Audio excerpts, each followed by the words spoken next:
Subscribe now and press the bell icon. Never miss an update. मंजिल पर पहुंचना है तो कभी कांटों से मत घबराना। मंजिल पर पहुंचना है तो कभी कांटों से मत घबराना, क्योंकि कांटे ही तो बढ़ाते हैं रफ्तार हमारे कदमों की। हेलो डियर फ्रेंड्स, जय हिंद, वंदे मातरम। मैं हूं अंकित सिंह और स्वागत है आपका अपने इस यूट्यूब चैनल पर।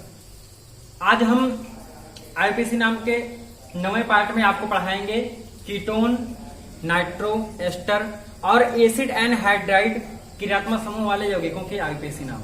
एक बार फिर से आपको बता दें, कीटोन, एस्टर, नाइट्रो और एसिड एंड हाइड्राइड, इन चार क्रियात्मक समूहों के बारे में आपको आज बताएंगे हम। तो पहले देखते हैं, आपका पहला है कीटोन। कीटोन, इसके पहले वाले पार्ट में हम आपको बता चुके हैं कि आईपीसी नाम लिखने के लिए हमें चार चीजों की आवश्यकता होती है। एक बार फिर से बता दें वो चार चीजें कौन कौन सी होती हैं। तो क्रियात्मक समूह, समान सूत्र, पूर्णलग्न और अनुलग्न, ये चार चीजें आवश्यक होती हैं। इन चारों चीजों को हम लिखेंगे। सबसे पहले क्रियात्मक समूह। क्रियात्मक समूह कीटोन का क्रियात्मक समूह होता है single bond CO single bond. इसी को हम ऐसे भी लिख सकते हैं, single bond C double bond O single bond. ठीक है ना। आगे फिर आएंगे सामान्य सूत्र पे। सामान्य सूत्र, अब यहां से देखिए सामान्य सूत्र, इसका लिखने के लिए R हम जोड़ते हैं। आपको कई बार बताया गया, तो यहां से R जोड़ेंगे तो R single bond CO single bond, यहां भी R। अगर दोनों R को हमें भिन्न करना होगा तो हमें R डैश, एक को R डैश कर लेंगे। ठीक है ना। आगे पूर्वलग्न, कीटोन का पूर्वलग्न होता है कीटो या ऑक्सो। कीटो या ऑक्सो, दोनों में से हम कुछ भी ले सकते हैं। कीटो भी होता है और ऑक्सो भी होता है। ठीक। और इसका जो अनुलग्न होता है, इसका अनुलग्न होता है ओन। अनुलग्न इसका होता है ओन। फिर आगे आएंगे सामान्य आयुकेसी नाम। सामान्य आयुकेसी नाम, सामान्य आयुकेसी नाम के लिए आपको बताया गया है दो शब्द की आवश्यकता होती है, पूर्णलग्न और अनुलग्न। अनुलग्न दिया गया है ओन, और पूर्वलग्न कार्बन की संख्या से लेंगे। कार्बन की संख्या सिंगल बॉन्ड से चलेगी, और जब सिंगल बॉन्ड चलेगी तो एल्केन के रूप में होगी, जाहिर सी बात है। यहाँ पे फिर हम लिख लेंगे एल्केन और प्लस अनुलग्न है ओन, तो एल्केन प्लस ओन दोनों को जोड़ देंगे, बन जाएगा एल्केनोन। तो इसका आयुकेसी नाम एल्केनोन के रूप में लिखा जाएगा। ठीक। अब देखते हैं जैसे एग्जाम्पल, कुछ एग्जाम्पल। यहां पे R की जगह पे हम कुछ रखेंगे, एक कार्बन, दो कार्बन, तीन कार्बन, जो हम चाहे रख सकते हैं। अगर यहां से हम दोनों तरफ R एक कार्बन रखते हैं तो एक कार्बन से आपको पता है CH3 बनेगा, तब हमारा जो यौगिक होगा वो होगा CH3 single bond CO single bond CH3। ठीक। यहां से देखिए ये जो ऑक्सीजन है, हमने आपको जब साइनाइड पढ़ाया था तो बताया था कि सिंगल बॉन्ड CN जो NC जो होता है, ये N जो होता है इस कार्बन को, और यहाँ पे जो कार्बन आएगा इसको भिन्न करता है। लेकिन ये ऑक्सीजन ऐसा कुछ नहीं करता, क्योंकि ये ऑक्सीजन वास्तव में ऊपर जुड़ा होता है। ये इस कार्बन और इस कार्बन को भिन्न नहीं करता। जैसे अगर यहाँ पे हम एक कार्बन जुड़े और यहाँ कार्बन जुड़े, अब ये तीनों कार्बन एक सीध में जुड़े हुए हैं, ये ऑक्सीजन इनको भिन्न नहीं करता, इसलिए ये कार्बन भी गिना जाता है। ठीक। जब इस कार्बन को भी हम गिनेंगे तो यहाँ से 3 कार्बन हो गए, और हमें ये पता लगाना होगा कि ये क्रियात्मक समूह किस नंबर पे है, इसलिए हमको अंकन करना होगा। और जब हमें अंकन करना होता है, अंकन हम उस तरह से प्रारंभ करते हैं जब से क्रियात्मक समूह नजदीक पड़ेगा। अगर यहाँ से अंकन करेंगे तो 1 2 2 नंबर पे, यहाँ से करेंगे तो 1 2 तब भी 2 नंबर पे, तो हम इस दशा में चाहे इधर से अंकन कर सकते हैं। और जब हम चाहे इधर से अंकन कर सकेंगे तो हम अंकन कहाँ से करेंगे, कहीं से भी कर लो। आगे से करेंगे तो 1 2 3, क्रियात्मक समूह 2 नंबर पड़ रहा है। 3 कार्बन से प्रोप होगा, एल्केन के रूप में लिखेंगे प्रोपेन होगा, और एल्केनोन के रूप में प्रोपेनोन, लेकिन ये 2 नंबर पे है इसलिए लिखेंगे प्रोपेन टू ओन, क्योंकि ये अनुलग्न ओन होता है और हमें अनुलग्न ही दर्शाना है कि कितने नंबर पे है, इसलिए पूर्वलग्न और अनुलग्न के बीच में हम अंक संख्या लिखेंगे। ये संख्या हम आगे या पीछे भी लिख सकते हैं। अगर हम आगे या पीछे लिखेंगे तो इस दोनों को जोड़ेंगे तो प्रोपेनोन होगा, और संख्या आगे कर देंगे तो हो जाएगा 2 प्रोपेनोन। 2 प्रोपेनोन। ठीक। ये होगा इसका आईपीसी नाम। सामान्य नाम, ये कीटोन जो होता है अपवाद होता है। यहाँ पे इसमें जब इसका सामान्य नाम लिखते हैं हम, तो ये जो कार्बन होता है इस कार्बन को नहीं गिनते हैं। और जब ये कार्बन हम किरातों वाला छोड़ देंगे तो हमको कितने कार्बन मिलेंगे, एक और एक, दो कार्बन से पूर्ण लग्न। आपको पता है कार्बन गिना नहीं जाता, लेकिन किरत्व में कार्बन है, इसलिए हार्म या एसिड लगेगा कार्बन के आधार पे।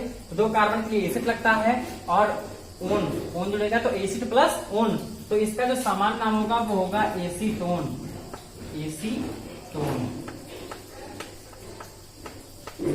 ये होगा इसका सामान्य आयु नाम। ये एसीटोन इंपॉर्टेंट है, आपको 12th क्लास में पूरा इसका चैप्टर पढ़ना पड़ेगा, इसे ध्यान से देखेंगे। CH3CO इसका सामान्य नाम होता है एसीटोन। ठीक,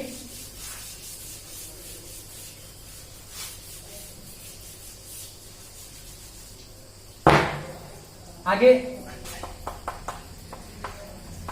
CH3 single bond CH2 single bond CO single bond CH3। अगर इसका नाम लिखना होगा तो इसका नाम लिखने के लिए सबसे पहले आपको पता है श्रृंखला एक ही है, इसलिए यही होगी जनरल श्रृंखला। अंकन करना होगा, अंकन वहां से करेंगे जहां से किरातों समूह नजदीक पड़ेगा। किरातों समूह यहाँ पे है और ये नजदीक इधर से पड़ेगा, क्योंकि यहाँ से 1 2 नंबर पे यहाँ से करेंगे तो 1 2 3, 2 नंबर पे यहाँ से नजदीक पड़ेगा 1 2 3 4 कार्बन से ब्यूट एल्केन के रूप में ब्यूटेन, तो इसको उतार लेंगे ऐसे ब्यूटेन। और ओन कितने नंबर पे है, 2 नंबर पे, तो ब्यूटेन 2 ओन, ये होगा इसका किस नाम। या आपको पता है इसको हम जोड़ लेंगे और ये संख्या पीछे भी कर सकते हैं, तब ये होगा ब्यूटेनोन। ब्यूटेन प्लस ओन हो जाएगा ब्यूटेनोन और एस 2। ठीक, ये होगा इसका नाम ब्यूटेनोन 2। आगे एग्जांपल आप अपने आप सॉल्व करेंगे। फिर कीटोन के बाद आता है आपका नाइट्रो,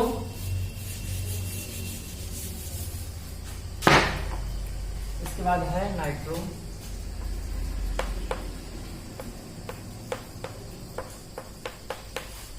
नाइट्रो का क्रियात्मक समूह आपको पता है सिंगल बॉन्ड NO2 होता है। समान सूत्र के लिए यहाँ पे हम R लगा देंगे, बन जाएगा समान सूत्र R सिंगल बॉन्ड NO2। या R को ऐसे भी लिख सकते हैं CnH2n+1, तभी हो जाएगा CnH2n+1 इंटू NO2। नाइट्रो का पूर्व लग्न होता है नाइट्रो, इसका पूर्व लग्न नाइट्रो ही होता है और अनुलग्न नहीं होता है, डैश कर देंगे, छोड़ देंगे जगह। और फिर आगे सामान्य IUPAC नाम, सामान्य IUPAC नाम। सामान्य IUPAC नाम के लिए आपको बताया गया है कि पूर्वलग्न और अनुलग्न 2 चीजों की आवश्यकता होती है, लेकिन यहाँ पे अनुलग्न नहीं है। और जब अनुलग्न नहीं होता है तो हम पूर्वलग्न का प्रयोग करेंगे और पूर्वलग्न को पूर्वलग्न के पहले लिखेंगे, क्योंकि आपको पता है पूर्वलग्न और अनुलग्न 2 होंगे। पूर्वलग्न सिंगल बॉन्ड से जुड़े हैं, सारे जुड़े रहेंगे सारे कार्बन, इसलिए एल्केन के रूप में होगा। और अनुलग्न नहीं है तो पूर्वलग्न अगर लिखते हैं हम एल्केन, ध्यान से देखिए एल्केन, और अनुलग्न होता तो इसके बाद लिखते, लेकिन पूर्व लग्न है तो इसको इसके पहले लिखेंगे, क्योंकि पूर्व का मतलब होता है पहले, लग्न का मतलब जुड़ा हुआ, अर्थात जो पहले जुड़ा हुआ हो। तो नाइट्रो कहां जुड़ेगा, पहले जुड़ेगा, और पहले जुड़ेगा तो हो जाएगा नाइट्रो एल्केन। नाइट्रो एल्केन ये होगा इसका सामान्य आयुर्वेद नाम, अर्थात नाइट्रो का आयुर्वेद नाम नाइट्रो एल्केन के रूप में लिखा जाएगा। और जब नाइट्रो एल्केन के रूप में लिखा जाएगा तो कैसे होगा देखते हैं यहाँ पे एग्जाम्पल के आधार पर। जैसे CH3NO2, C2H5NO2, अगर इनके नाम लिखने होंगे तो यहाँ से एक कार्बन समेत होता है।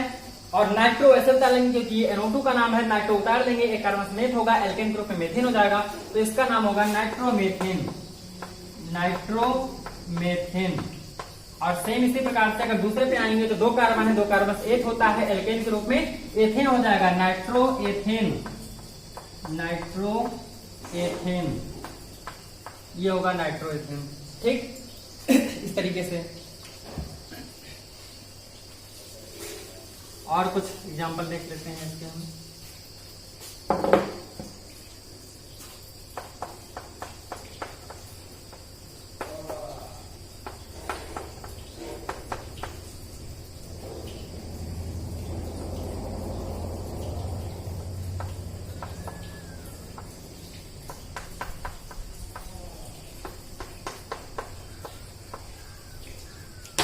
इसका नाम लिखने के लिए सबसे पहले जनरल श्रृंखला सिर्फ एक ही है, इसलिए यही होगी जनरल श्रृंखला, इसमें जनरल श्रृंखला चुनने की कोई आवश्यकता नहीं है। सिर्फ ये देखना है अंकन कहां से होगा, तो अंकन उस सिरे से प्रारंभ होगा जिधर से एल्किल सॉरी क्रियात्मक समूह नजदीक पड़ेगा। और क्रियात्मक समूह NO2 एक यहाँ पे है, एक यहाँ पे, नजदीक कहां से है, इधर से नजदीक पड़ेगा। तो किधर से गिरेंगे, 1 2 3 नंबर पे, और यहाँ से 1 2 2 नंबर पे। तो अंकन कहां से होगा, पीछे से। और जब पीछे से अंकन होगा तो 1 2 3 4 5 6 जनरल श्रृंखला में 6 कार्बन, लेकिन और 6 कार्बन से पूर्ण हेक्स होता है। एल्केन के रूप में हेक्सेन होगा, लेकिन पहले नाइट्रो लिखते हैं। तो नाइट्रो NO2 के लिए लिखते हैं। NO2 एक यहाँ पे है, एक यहाँ पे, एक 2 नंबर पे, दूसरा 4 नंबर पे। तो लिखेंगे 2,4 2,4। और डाई है, 2 बार है तो डाई लगाएंगे। तो 2,4 dinitro, 2,4 dinitro. Alkane 6 carbon से हेक्स, एल्केन के रूप में हेक्सेन, नाइट्रो हेक्सेन, ये होगा इसका आरबीसी नाम। ठीक, इसी तरीके से आगे की एग्जांपल आप लोग सॉल्व करिएगा। अगला देखते हैं, फिर अगला है आपका एस्टर। नाइट्रो कंप्लीट हुआ, अगला है एस्टर।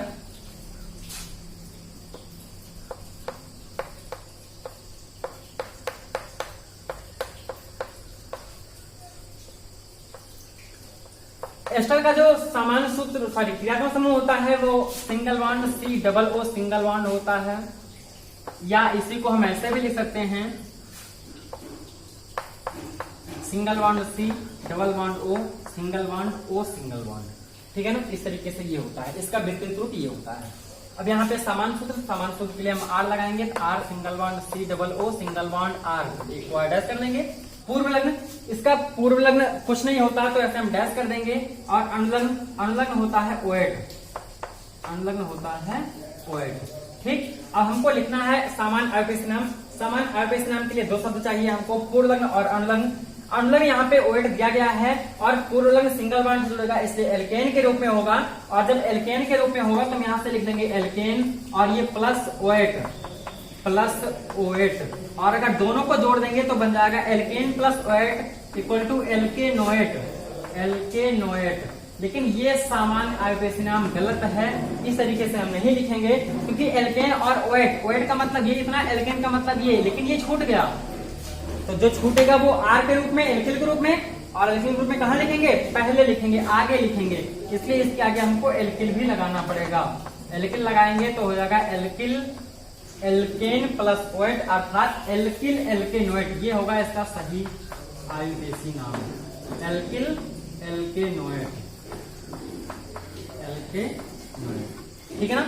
अब यहाँ पे 2 श्रृंखला बन रही है, एक को एल्किल के रूप में लिखना है और दूसरे को एल्केनोएट के रूप में लिखना है। अब हमको जानना ये होगा कि किसको हम एल्किल के रूप में लिखेंगे और किसको एल्केनोएट के रूप में लिखेंगे। तो यहाँ से जो क्रियात्मक समूह आपको दिया गया है, single bond COO single bond, एक श्रृंखला यहाँ कार्बन से जुड़ी होगी और जो दूसरी श्रृंखला होगी वो ऑक्सीजन से जुड़ी होगी, ऐसा आपको दिख रहा होगा यहाँ पे। तो आपको बता दें, जो श्रृंखला कार्बन से जुड़ी होती है उसको हम एल्केनोएट के रूप में लिखते हैं, और जो श्रृंखला ऑक्सीजन परमाणु से जुड़ी होती है उसको हम एल्किल के रूप में लिखते हैं। तो एस्टर क्रियात्मक समूह के कार्बन परमाणु से जुड़ी हुई श्रृंखला को एल्केनोएट के रूप में और ऑक्सीजन परमाणु से जुड़ी हुई श्रृंखला को एल्किल के रूप में लिखा जाता है। इस प्रकार से आपका नाम बनेगा एल्किल एल्केनोएट के रूप में। जैसे एग्जांपल देख लेते हैं,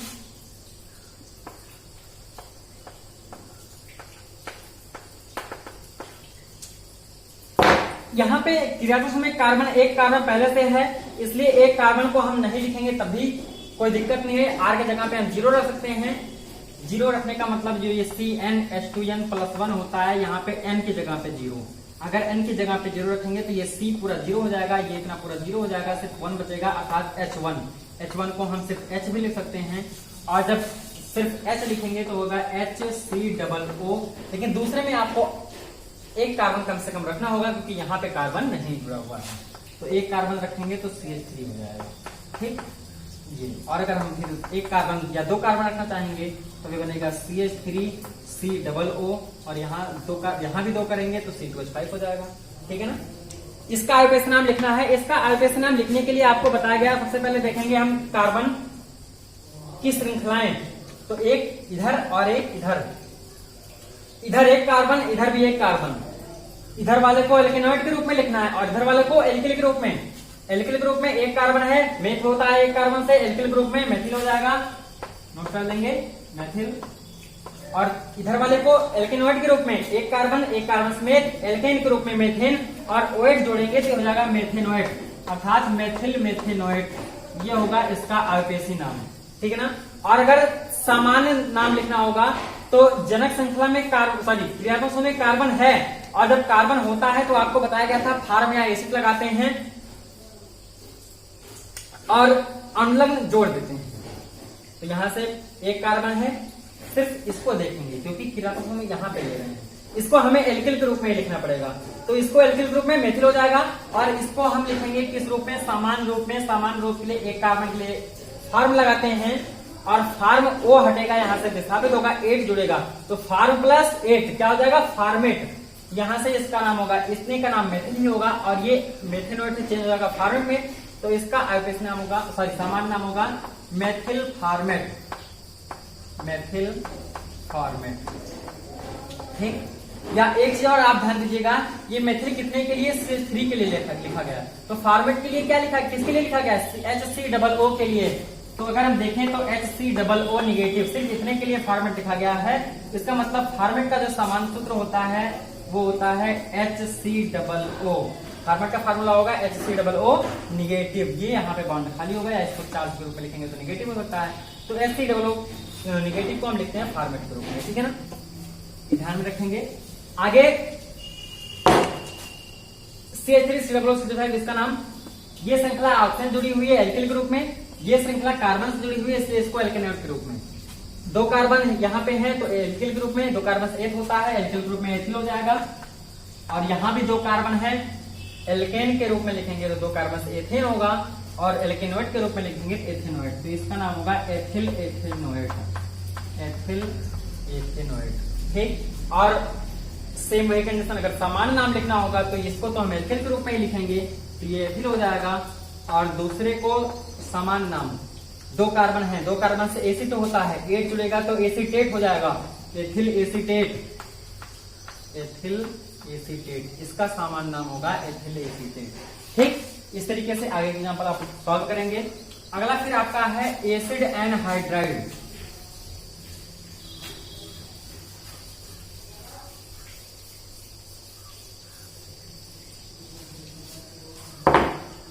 एसिड एनहाइड्राइड,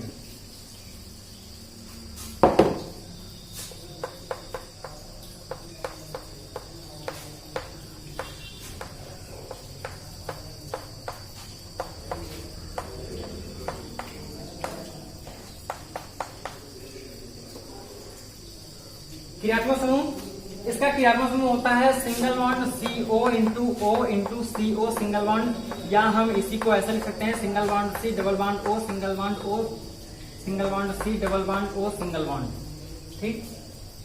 समान सूत्र R जोड़ देंगे, R single bond CO into O into CO single bond R, इसको अटैच कर देंगे। पूर्व लग्न, इसका पूर्व लग्न कुछ नहीं होता, और अनुलग्न होता है ओइक एनहाइड्राइड, ओइक एनहाइड्राइड। फिर यहां से सामान्य आईयूपीएसी नाम के लिए 2 शब्द जरूरी हैं, पूर्व लग्न और अनुलग्न। तो पूर्व लग्न आपको पता है एल्केन के रूप में होगा, तो एल्केन के रूप में लिखेंगे एल्केन, और प्लस अनुलग्न दिया गया है ओइक एनहाइड्राइड, ओइक एनहाइड्राइड,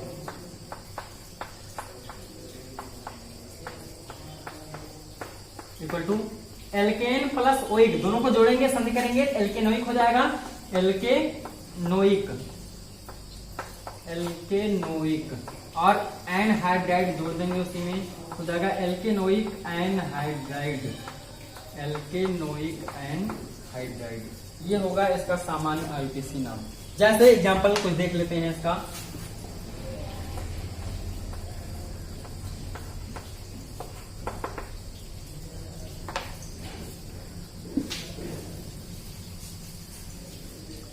इसका एग्जांपल, यहाँ पे R की जगह पे हम कुछ कार्बन रख सकते हैं। यहाँ पे एक कार्बन पहले से लगा हुआ है, इसे रखें ना रखें कोई मतलब नहीं होता, और यहाँ भी कार्बन लगा हुआ है, इसलिए यहाँ पे भी हम H रख सकते हैं दोनों तरफ, ठीक है ना।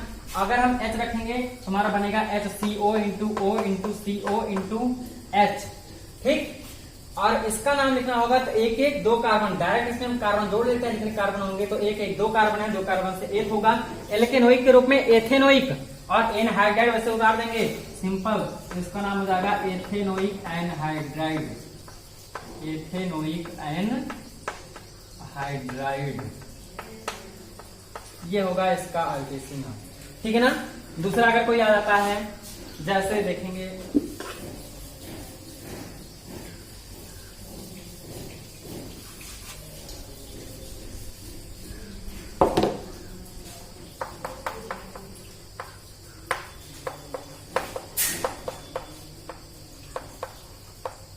अगर इसका नाम लिखना होगा तो सबसे पहले हम यहाँ पे कार्बन जोड़ेंगे और कार्बन देखेंगे 1 2 3 4 4 कार्बन होते हैं, 4 कार्बन से पूर्ण होता है ब्यूट। अगर हम एल्केन के रूप में लिखेंगे ब्यूटेन होगा, और यहाँ से इसका अम्लंग होता है ओइक एनहाइड्राइड। ब्यूटेन में फिर ओइक जोड़ेंगे, हो जाएगा नाम होगा ब्यूटेनोइक, और एनहाइड्राइड उसी में ऐड कर देंगे, वैसे उतार देंगे, तो हो जाएगा ब्यूटेनोइक एनहाइड्राइड, ब्यूटेनोइक एनहाइड्राइड, ठीक। तो इस तरीके से आप इसका आईयूपीएसी नाम लिखेंगे, बहुत ही सिंपल है। सिर्फ आप जितने कार्बन होंगे कार्बनों को जोड़ लेंगे और पूर्ण निर्धारित करके एल्केन प्लस ओइक अर्थात एल्केनोइक एनहाइड्राइड के रूप में उतार देंगे, ठीक है। तो आगे के जो एग्जांपल है आप लोग सॉल्व करिएगा, जो नहीं समझ में आएगा कमेंट बॉक्स में बताएंगे, उसका सॉल्यूशन आपको दिया जाएगा।